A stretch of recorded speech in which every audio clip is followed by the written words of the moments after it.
I couldn't get out of bed. Not physically, my legs worked just fine. Everything looked perfect from the outside, yet inside me was complete darkness. Today I'll tell you what that darkness really was and how I crawled out of it. Depression after 60 is one of the most widespread, yet least diagnosed diseases on the planet. The biggest myth people believe? It's just bad mood. Pull yourself together, man. That's like telling someone with diabetes to pull themselves together and cure their blood sugar. You know what really gets me? The signs everyone ignores because they seem so normal. Disrupted sleep patterns, complete loss of appetite, memory problems that come from nowhere, physical pain with no medical explanation, snapping at people for no reason, and that terrible feeling that absolutely everything in life has become meaningless. Why does this nightmare often start right after retirement? Let me break it down for you. You lose your role in society, your sense of purpose, your daily structure, your work friends. Your brain literally loses its main sources of dopamine, the chemical that makes you feel alive. Picture this. For 40 years, you wake up knowing exactly what your day looks like. Then suddenly, nothing. Empty calendar, no meetings, no deadlines, no colleagues asking for your expertise. Society tells you this should feel like freedom, like finally living your best life. But your brain screams, what the hell am I supposed to do with myself now? The first signs crept up on me like a thief in the night, stealing joy from everything I used to love. Fishing had been my passion for 30 years. Every weekend by the lake, peaceful and content. Suddenly, I'm sitting there with my rod, watching the water, feeling absolutely nothing. Reading the morning paper used to be my ritual. Coffee, newspaper, my thoughts on world events. Now the words just swam on the page like meaningless black marks. Nothing mattered anymore. But the moment that really broke my heart was when my grandson visited last summer. This kid lights up every room he enters.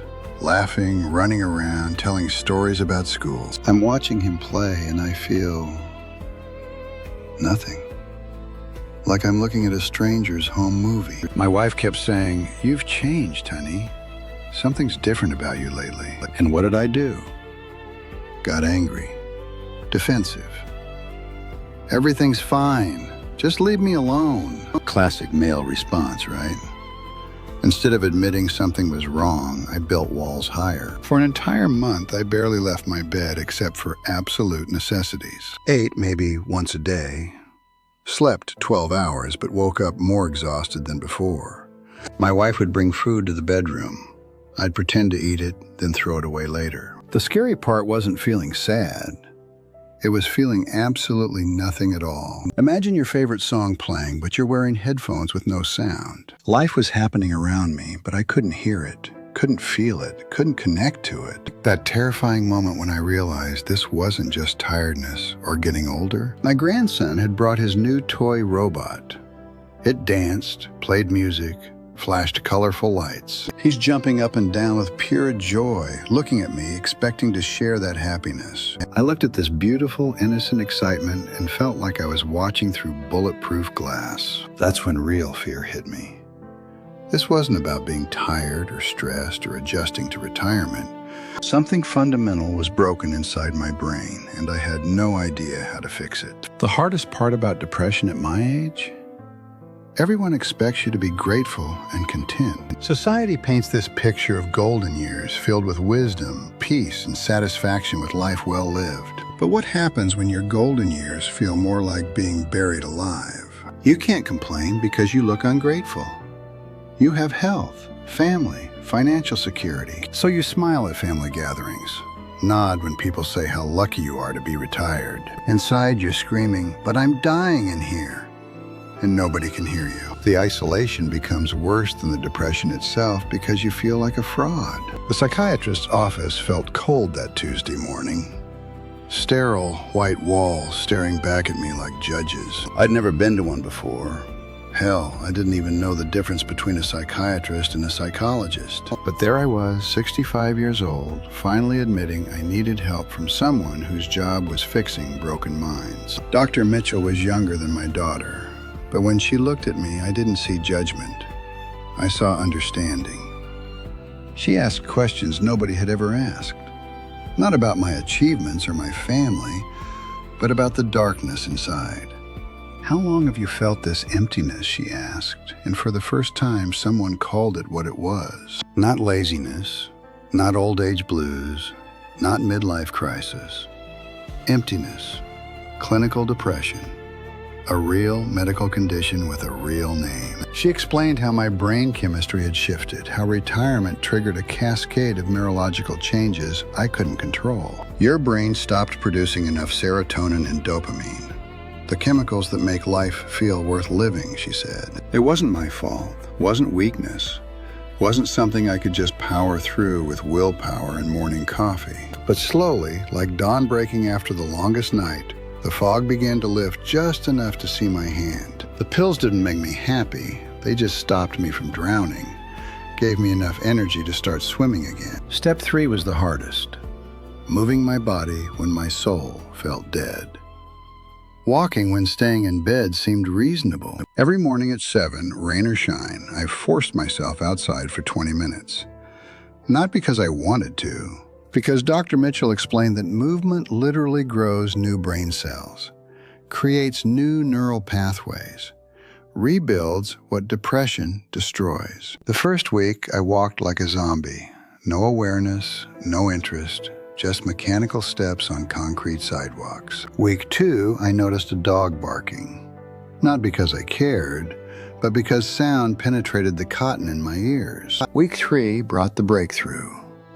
I actually looked up and saw the oak tree in Miller's yard had changed colors. That moment when I realized I was seeing beauty again, not feeling it yet, but seeing it, was everything. Step 4 saved my life in ways I'm still discovering.